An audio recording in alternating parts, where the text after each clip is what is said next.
আসসালামু আলাইকুম এভরিওয়ান। আজকে আমরা 24/5/2024 সালে হওয়া একটি পরীক্ষার প্রশ্নের সমাধান নিয়ে পড়াশোনা করব। আমাদের এই চ্যানেলে আপনাদের জন্য জব সলিউশনের ভিডিও এমনভাবে তৈরি করে দেওয়া হচ্ছে যাতে করে আপনারা শুনে মুখস্থ করে নিতে পারেন। আশা করছি যারা নতুন এসেছেন তারা সবাই চ্যানেলটিকে সাবস্ক্রাইব করবেন, প্রিভিয়াস যত ভিডিও আছে সেগুলো দেখে পড়াগুলো পড়বেন এবং সামনে যত ভিডিও আপলোড হবে সেগুলো দেখে পড়াগুলো পড়তে থাকবেন।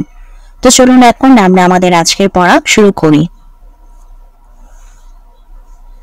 লাল শালু উপন্যাসের রচয়িতা কে? সৈয়দ ওয়ালিউল্লাহ।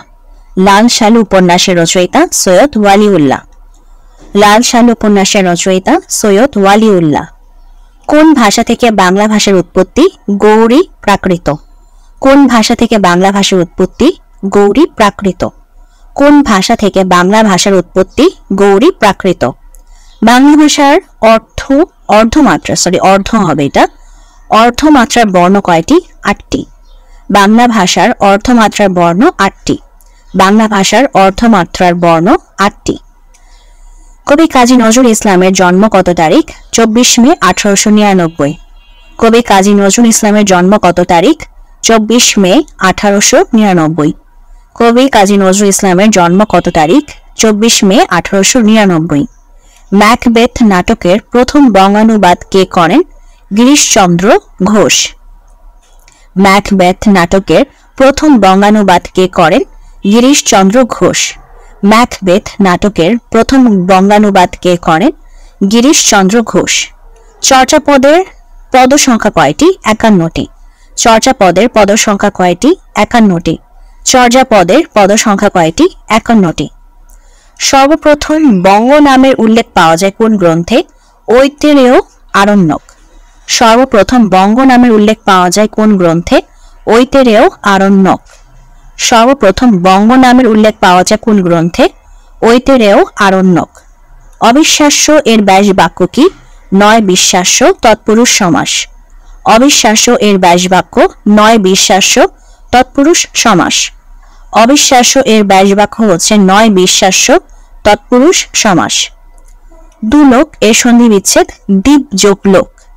দুলোক এর সন্ধি বিচ্ছেদ হচ্ছে দ্বীপ যোগ লোক। দুলোক এর সন্ধি বিচ্ছেদ দ্বীপ যোগ লোক। শশাঙ্ক অর্থ কি? চন্দ্র। শশাঙ্ক অর্থ চন্দ্র। শশাঙ্ক অর্থ হচ্ছে চন্দ্র। আচ্ছা, এরপর হচ্ছে আমাদের এখানে ইংলিশ ট্রান্সলেশনটা পড়ে দেখায়নি। ওকে, এরপর হচ্ছে ম্যাথ তো আমরা এই চ্যানেলে দেখবো না, ম্যাথের জন্য আমাদের আলাদা চ্যানেল রয়েছে। আপনারা এখন যে চ্যানেলে ভিডিও দেখছেন সেই চ্যানেলের হোম সেকশনে গিয়ে যদি একটু নিচে স্ক্রল করেন তাহলে আমাদের ম্যাথের চ্যানেলের অপশন পেয়ে যাবেন। কাইন্ডলি আমাদের ম্যাথের চ্যানেলটিকেও সাবস্ক্রাইব করে দিবেন। তো চলুন এখন আমরা সাধারণ জ্ঞান অংশে চলে যাই। বাংলাদেশের সর্বোচ্চ আইনের নাম সংবিধান। বাংলাদেশের সর্বোচ্চ আইনের নাম সংবিধান।